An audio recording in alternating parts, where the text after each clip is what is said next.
Boa noite, a paz do Senhor Jesus. Como é glorioso, como é bom quando nós oramos ao Senhor e Ele nos responde de imediato. Como é bom quando nós clamamos ao Senhor em determinados momentos da nossa história e o Senhor não só ouve, como responde e nos concede aquilo que estamos pedindo. Nessa noite nós vamos falar de um homem que fez um pedido inusitado, fez um clamor em um momento crucial da sua vida e a oração dele estava tão conectada, tão alinhada com o céu, que ao mesmo instante o Senhor concedeu. No mesmo instante o Senhor fez algo que nunca mais houve e não haverá. Nunca mais houve nenhum registro de algo tão fenomenal do que Deus fez em um momento crucial na vida deste homem. Nessa noite eu quero que através dessa palavra a tua fé seja reativada, seja aumentada a um nível maior para você entender e compreender o tamanho do Deus que você serve. Nessa noite nós vamos falar de Josué em um momento crucial que ele pede algo que, olha, somente um homem com muita fé e ousadia em Deus para pedir algo. A nossa palavra de hoje está em Josué, capítulo 10. Nós vamos ler apenas o versículo 12 que nos diz assim: Então Josué falou ao Senhor no dia em que o Senhor entregou os amorreus diante dos filhos de Israel. E ele disse diante de Israel: Sol, fica tu imóvel sobre Gibeão, e tu, lua, fica no vale de Aijalon. Para nós entendermos um pouquinho dessa história, desse pedido que Josué agora faz ao Senhor, dizendo: Senhor, para o sol e a lua. Algo que é uma ousadia, algo muito grande que ele pediu e que de momento o Senhor atendeu. Para entendermos a história, precisamos voltar um pouquinho. No capítulo 9, nós vemos ali Israel agora fazendo uma aliança com os gibeonitas, com o povo de Gibeão. Agora Israel está conquistando as terras, já conquista a cidade de Jericó, está conquistando. E todas as cidades, todos os povos e lugares que Israel vai conquistando, tudo que estava sobre aquele lugar, tudo é morto, né? Animais, pessoas, ele toma posse daquela terra, para que não houvesse influência, né, de outros povos, trazendo o povo ali de Israel, talvez para adorar a outros deuses, né? E ali agora nós vemos que os Gibeão, eles sabiam que eles eram os próximos, né? A cidade a ser destruída, certamente. Por mais que era uma cidade grande, forte, tinha muitos homens valentes, mas toda a informação, tudo o que estava acontecendo ao redor e que Deus era com Josué e com este povo, que era algo que eles estavam vivendo sobrenatural, e toda essa história estava sendo contada e falada. Então eles temeram, eles tiveram uma ideia dizendo: olha, nós vamos nos disfarçar, dizer que nós viemos de um lugar muito longe, muito distante, e vamos fazer uma aliança com eles. Tendo aliança com eles, nós podemos habitar no meio deles, não seremos destruídos e vamos conquistar terras junto com eles. E é isso que eles fazem. Eles vestem roupas velhas, pegam pão embolorado para dizer que eles viajaram muito tempo, e que eles, né, estão ali com o pão embolorado, as roupas rasgadas por causa da viagem que era muito longa, exaustiva. E agora Josué não consulta o Senhor sobre isso e simplesmente faz uma aliança com eles, trazendo ele junto para o povo de Israel agora. Passou-se os dias, agora o Senhor fala a Josué, dizendo: Josué, quem é este povo? E aí agora o Senhor traz a revelação de quem eram os gibeonitas, que eles seriam os próximos a serem destruídos. E a terra deles seria conquistada por Israel. Então agora o que eles fazem? Josué chega e diz: olha, vocês mentiram para nós, né? Mas a partir de hoje nós não podemos matar vocês, porque nós fizemos uma aliança, fizemos um pacto, e por este pacto nós vamos manter vocês vivos. Porém, a partir de hoje vocês serão cortador de lenhas e puxadores de água. Todo o trabalho braçal serão de vocês. No capítulo 10 agora, nós vemos agora o rei de Israel. Neste momento, o rei de Jerusalém. Ainda Jerusalém não era conquistada por Israel. Ela só foi conquistada e pertencendo ao território dos israelitas somente quando o rei Davi conquista Jerusalém. Neste momento, ainda ela era uma terra pagã.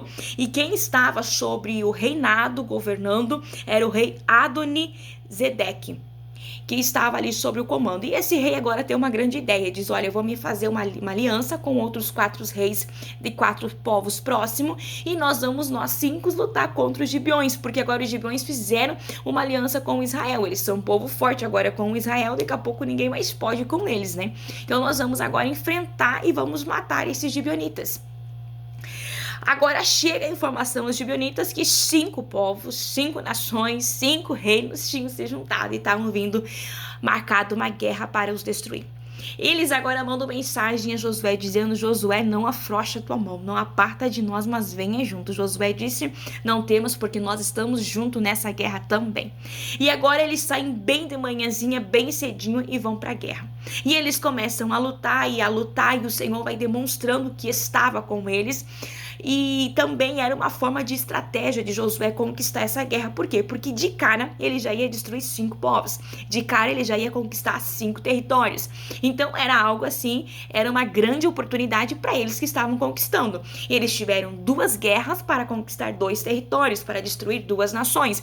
E agora em uma única guerra já iriam conquistar 5 territórios. Então Josué viu aquilo, como ele era um grande estrategista, ele viu aquilo uma grande oportunidade, falando: este é o nosso momento. E agora a guerra está acontecendo, nós vemos que o Senhor está com eles, o Senhor derruba do céu saraivas, chuvas de pedras grandes que caem sobre a cabeça do exército inimigo, que mata muito mais gente com as pedras que caem do céu do que o próprio exército ali de Israel lutando. Sabemos que eles não estavam preparados para a guerra, porém os gibeonitas estavam, já era uma cidade mais grande, mais forte, já tinha mais valentes, mais pessoas preparadas para a guerra. Mas a guerra estava desfavorável. Josué olha, estão perdendo. Os outros eram 5 nações, 5 territórios, então 5 exércitos se juntando em um só, era muita gente. Então ele pensou: e agora? Nós estamos perdendo. Se nós já está se aproximando o final da tarde, já vai começar a cair o sol, de repente vem a escuridão, quem é que vai fazer uma guerra de noite? É impossível. Como é que nós vamos lutar de noite? Às vezes está matando ali o próprio teu amigo, porque você não vai conseguir ter uma visualização melhor. Então ele tem uma ideia: essa guerra não pode terminar hoje. Ela precisa terminar hoje com alguém vencedor. Não dá para deixar escapar. E até mesmo que se eles escapar, eles vão conseguir se preparar melhor. Quando tiver novamente, a nossa chance será menor. E talvez já não se junte mais os 5, enfim. Ele disse: esse é o momento crucial. Precisamos vencer a guerra. E agora Josué olha para o céu e fala o versículo 12, dizendo: o sol para em Gibeão, que era onde eles estavam lutando, e a lua para em Aijalon. Que pedido de oração! Segundo algumas linhas teológicas, nos diz que permaneceu por mais 12 horas dias. Um dia de 24 horas que permaneceu 24 horas em dia claro. Não houve noite. Algo que a ciência, a filosofia não consegue explicar esse fenômeno. De alguém simples, um servo, mas que faz uma oração tão alinhada com o céu, que o Senhor concede no mesmo momento.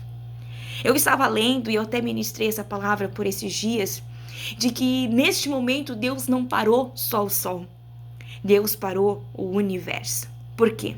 Porque se o Senhor parasse somente o sol, e parasse somente a Terra no seu eixo, todos os demais planetas iriam colidir. Ou seja, iria haver destruição. Então, neste momento, Deus para o universo por 12 horas, a pedido de um servo. O que eu quero falar para você é que diante de Deus nada é impossível. Um Deus que é capaz de manter um dia com 24 horas de dia claro. Um Deus que é capaz de manter mais de 12 horas claro, só para o seu povo sair ali vencedor. Só para estar favorável o cenário para que o seu povo estava lutando fosse favorecido.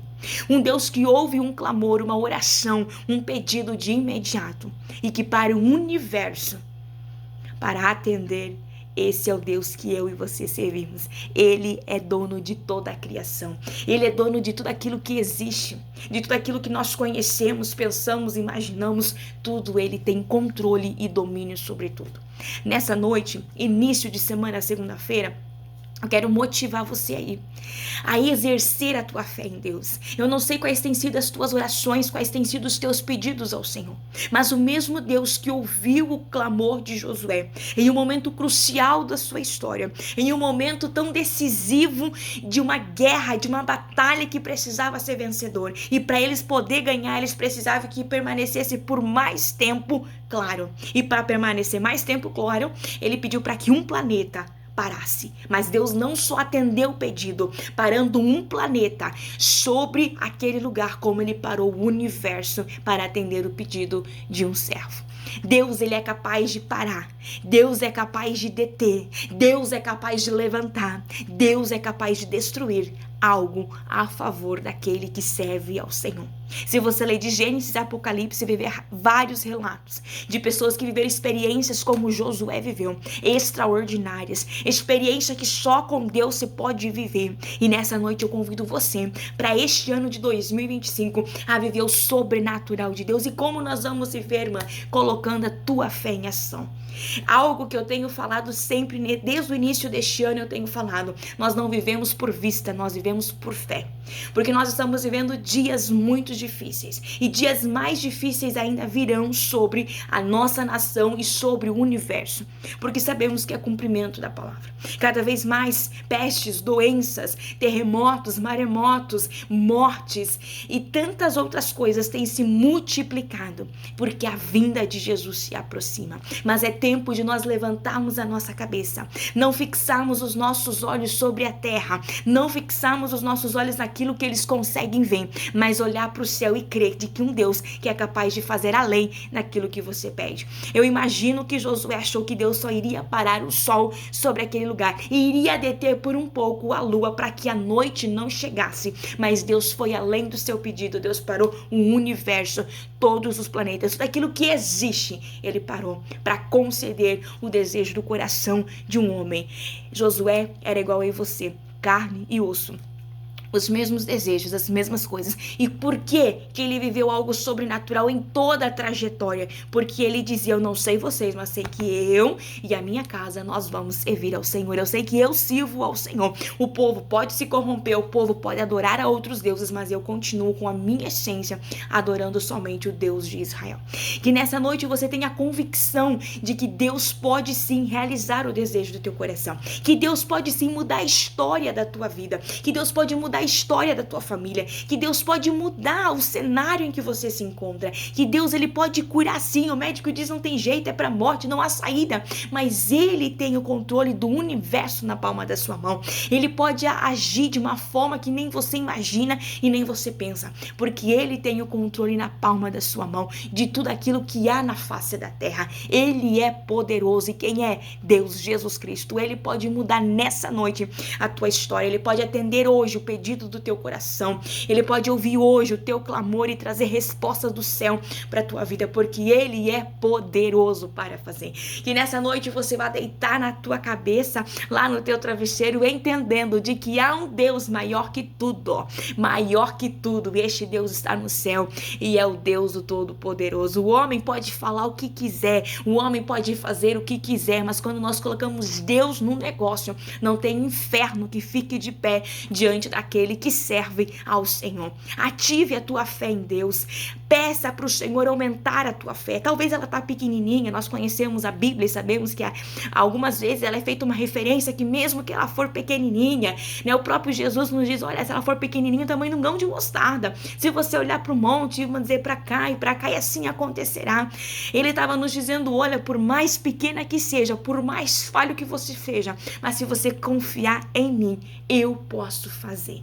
O homem pode não te ajudar, pode não fazer, pode te prometer e não cumprir, mas Deus não. Quando ele promete, ele cumpre. Que você possa guardar essa palavra no teu coração para essa noite, para esta semana que se inicia, crendo de que você serve um Deus que tem o controle do universo na palma da sua mão. Este é o Deus que nós servimos. Deus abençoe tua vida, Deus abençoe tua casa, uma boa noite de sono, de descanso, e entenda de que Deus está no controle. Ele é o Senhor dos senhores. Deus abençoe tua vida, uma boa noite.